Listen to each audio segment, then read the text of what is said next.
All right, so this story broke at 10:59 a.m. The article here has been updated from the original one. It was updated at 6:30 p.m. Today is July 31st, 2025.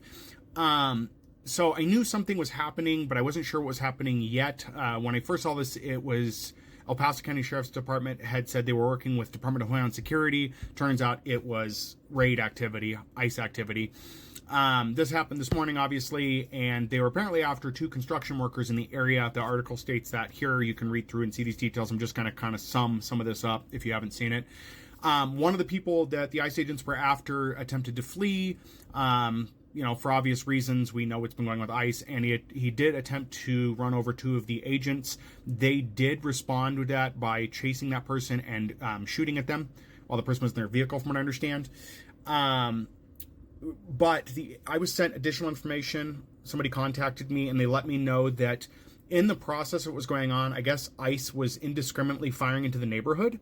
Not sure why, but they were shooting at homes that had nothing to do with what was going on. So it sounds like it was a very sloppy operation. In addition to that, and I'm not entirely clear on this, it sounds like it was between this and the other site on Volmer Road, because the article listed there was a second site 3 miles away from this one. Apparently ICE was combing through these neighborhoods looking for anybody that matches the description to go ahead and try to detain them. From what I understand, this was not given in the article. They were searching for two people, trying to get two people. The article saying that the people were living there illegally. That's not the case. But they're going to go with that story because that's what we've been fed is like, hey, they were here illegally. But apparently at least 4 people were picked up, which seems a little outside the scope of what they originally went there for. So as a result of all of this taking place, this is why the 9900 block of Burgess Road was closed until 6 p.m. That was lifted at 6 p.m., so that area is open again. They did have media staging. That's what you're seeing in this photo here, and I'll cut to a different photo to show you there's a little bit of credibility to what somebody sent me there. Obviously, without a lot more information, it's hard to, say stuff as facts, but I want to get the information out there as I can. So if you know anything else, please feel free to contact me on that. We'll be working through Signal if you're going to send me anything, so it's secure on both ends. I need to do a video here talking about how to lock down Signal so it has auto deletion, so you know how to do that. But yeah, so there, this was happening. So El Paso County Sheriff is helping Department of Homeland Security and ICE at this point. This picture was sent to me. This is before news media got there, is what it looks like, from what I can tell anyway. And so you can see the neighborhood there, all the police activity, and then you'll see some cars in there that are community service, and then some unmarked vehicles, which would be ICE officers. I'm not so sure about the white car in the front there, but further back, you can see some other vehicles that are ICE operatives. I know it's hard to make out. I do apologize.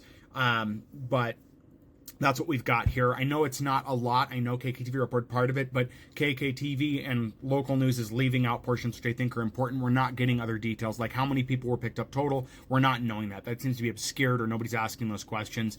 We also don't know, what else is going on. So hopefully there's an update. KKTV always says they'll update their articles, but that rarely happens.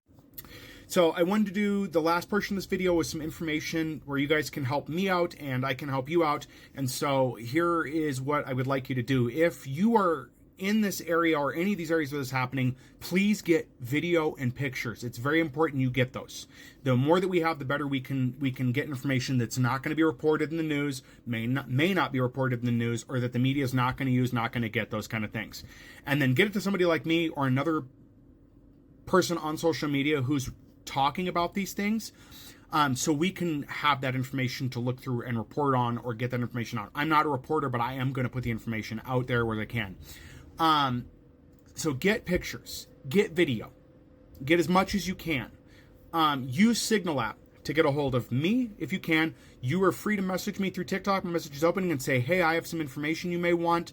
How do I reach you on Signal? Please make sure to, and I'll do a video about this, please make sure to set your message deletion, auto deletion.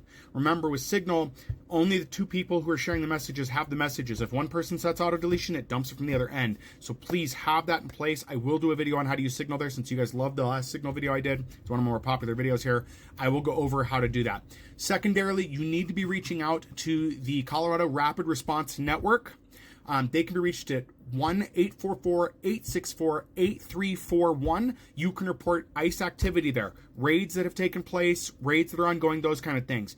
They will work to try to, if the closer you call to when it's happening, the better, because they will try to get somebody out there to film, record, and document what's going on. As their site states, they do try to dispatch somebody out to get information at the site and to also try to identify the agents, and if those agents have warrants, those kind of things. They will also document these raids and keep record of them. We're going to need that for later on, so when we can take action against this kind of stuff, we have that information. Remember, identifying people who are participating in illegal ICE activity or participating in activity that is going on is important if we need that later on when we do court stuff, any of those things. There will be justice someday. There will be. But we need to know that. Also, we need to be able to keep track of who's being disappeared. If we don't know that, we can't help those people. Colorado Rapid Response Network is taking care of that portion. They have more resources than I do. I will report what I can, but that's something you should be doing. So please contact the Colorado Rapid Response Network. Again, that number is 1-844-864-8341. Save it to your phone as a contact. That way you have it and you can dial that really quickly. Set it as a speed dial if you need to. So yeah, just to recap, make sure you're sending me messages anonymously. Do not send a lot within TikTok for your own safety. TikTok will keep those messages. You can send pictures and video through Signal. I can get those, so I can use them in videos. If you're okay with that, if you're not, let me know. I will make sure not to expose you if possible. And we'll work with that. Get pictures, get video, and report. Okay? If you guys have any questions, any more information, or if you have additional details on this, let me know. I'll be glad to do what I can to get a video together.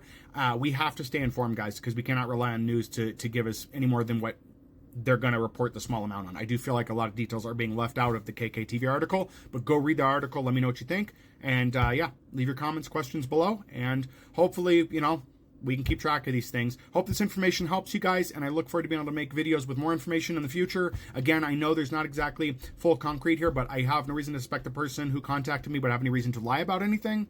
And their image matches the area, so I'm going to trust that a little more than I would if they sent me no image and had no details, but they are providing me details that match up with what's going on and seem to have more expanded info. So anyways, thanks again, guys.